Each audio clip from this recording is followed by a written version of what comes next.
Today, I'm going to read you a story called My Friend Gnome. And I actually am going to name him Gnomey. So even though this word says gnome, I'm going to call him Gnomey. So this is called My Friend Gnomey. And, oops, it is illustrated by Pan Giorgio. Pretty pictures, don't you think?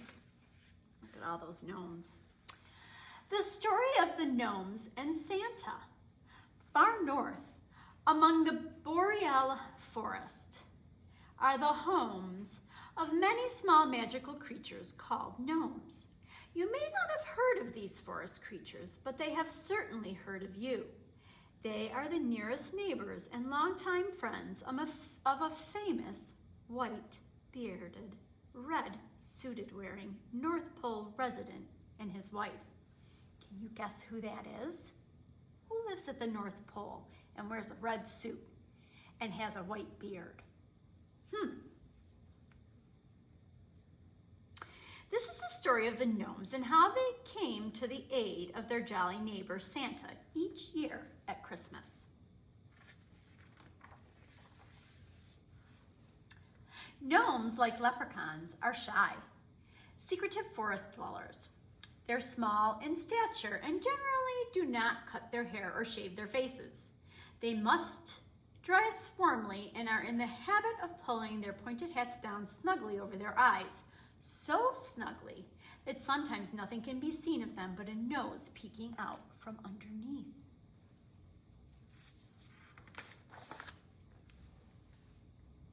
There's a certain magical kinship between the gnomes and their forest. They know and love all the wildlife. Trees and plants in the forest, and store many important herbs they harvest throughout the year. Not unusual are sightings of gnomes asking for advice of wise old trees, riding and racing foxes, or foraging for nuts and berries alongside friendly bears. It has also been reported that a gnome, when startled, upset, or just playing hide and seek, may simply turn itself into a toadstool. This ability to blend into the forest habitat has many benefits for sure. Oh, look, I think this gnome has turned into a toadstool. A toadstool is a mushroom. Look, I see another one. See how they have a nose and some hair?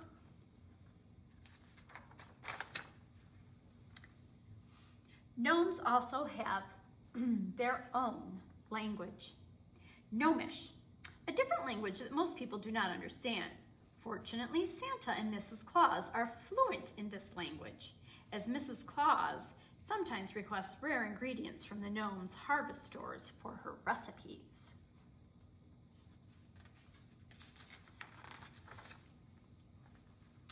Recently, Mrs. Claus ordered some blue pea flowers to make a relaxing tea for Santa.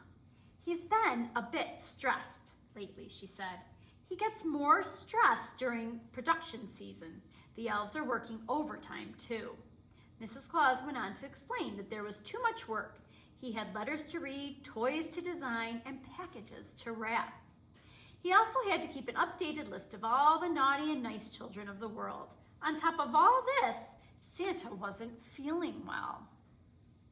I hope my special tea will do the trick. I'm not sure what else I can do, said Mrs. Claus. I hope that the tea works. Back home in the forest, the gnomes called an emergency meeting. They all came together as one to determine what could be done to help their good friend Santa. After a long discussion, they decided they would assist Santa with his naughty and nice list. At the beginning of the holidays each year, the gnomes would travel to the homes of children all over the world. There, they would quietly watch the children and report back to Santa with their results. That's very nice of them. Have you ever seen a gnome? When the gnomes shared their plan with Santa, he could hardly believe his ears. Could they really leave their beloved forest for almost a month every year? But the gnomes insisted. For Santa, they were more than happy to do it. Mrs. Claus was delighted and Santa most grateful. And so it was decided. At the end of November, the forest gnomes would journey south, moving unnoticed into the homes of children everywhere. Each gnome would keep a careful watch over the children and report back to Santa nightly, noting who had been naughty and who had been nice. Once Santa arrived on Christmas Eve, the gnomes would help unload the gifts from his sleigh and place them under the tree. Then the gnomes would journey back to their forest homes, ready to greet one another on Christmas morning. They're very good helpers for Santa, aren't they? If you notice a bit of unexplained mischief in your home, it might be your gnome having a little fun. Oh, but don't worry, they're completely harmless. A little playful maybe, but gentle and kind. Maybe your teddy bear is wearing your favorite socks. Or there's a candy cane where your toothbrush should be. Or maybe you can't find your green crayon. The gnome's favorite color is green. It reminds them of their forest home. Where's the green crayon? Remember, gnomes are rather shy and secretive, but if you keep your eyes open, you might just catch them in the act of their frolicsome behavior.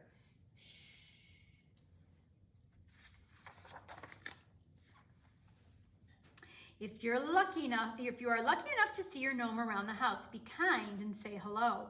Talk to your gnome and talk about some of the nice things you've done. Your gnome will take in everything you say, even though your gnome won't have a lot to say back to you. The lively conversation will make your gnome feel warm and welcome, like being a part of your family. So you can talk to the gnomes, but you have to be kind of quiet so they feel safe. Remember, always try very hard not to be bad or rambunctious in the presence of your gnome. This could result in a naughty report to Santa. Your gnome might even decide to turn itself into a toadstool and flee to the forest until next year. And don't worry if your gnome doesn't make an appearance. Just make sure that you are being good and kind and helpful. Even if you don't see your gnome, your friend gnome sees you. This is a gnome riddle. My friend gnome riddle. Gnomes are sweet and very shy, and they like to seek and spy. Playful spirits, so light and quick, fool around and like to trick. If you're bad and your gnome sees, he may quickly up and flee. Being good and being kind, this is what your gnome should find. Be aware and you may see, talk to them or let them be. Santa's helper in the home, always watching my friend gnome. So they'll always be there, even if you can't see them. You know, when you're in bed, you could probably talk to them very quietly and tell them about the things that you like about yourself, things that you've done really well and that you've been good and behaved well. Did you know a gnome's love of flowers extends beyond decorative purposes? They use some for medicines, like in a specialty for Santa. They also use them for practical purposes. For example, a gnome may use a large flower as an umbrella. How many flowers can you count on these pages? Gnomes can communicate with insects using only their mind, so sometimes gnomes ask them to help make mischief. If you find yourself swatting at a bug around you, it's because gnomes think it's funny to watch a human dance wildly to get away from the buzzing. How many bees, butterflies, and ladybugs do you see on these pages? Gnomes love to play hide and seek. Can you find all the gnomes hiding on these pages? All right, let's see. I'm going to put this a little bit closer. And the first thing we're going to look for is the flowers. I see 1, 2, 3, 4, 5, 6, 7, 8, 9 flowers. Let's see. How many butterflies do we see on this page? Let's see. 1,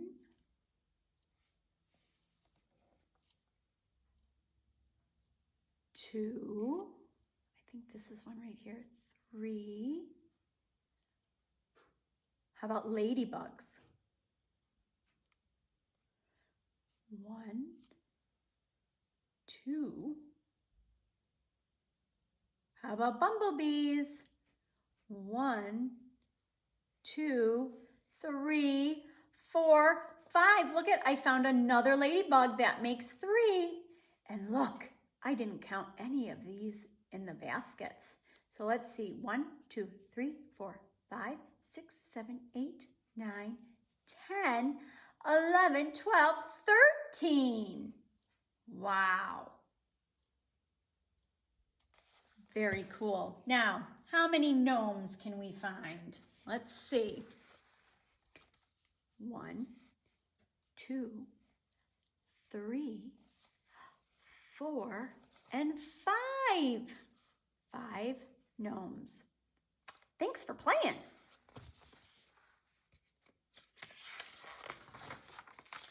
Be good this year. Merry Christmas.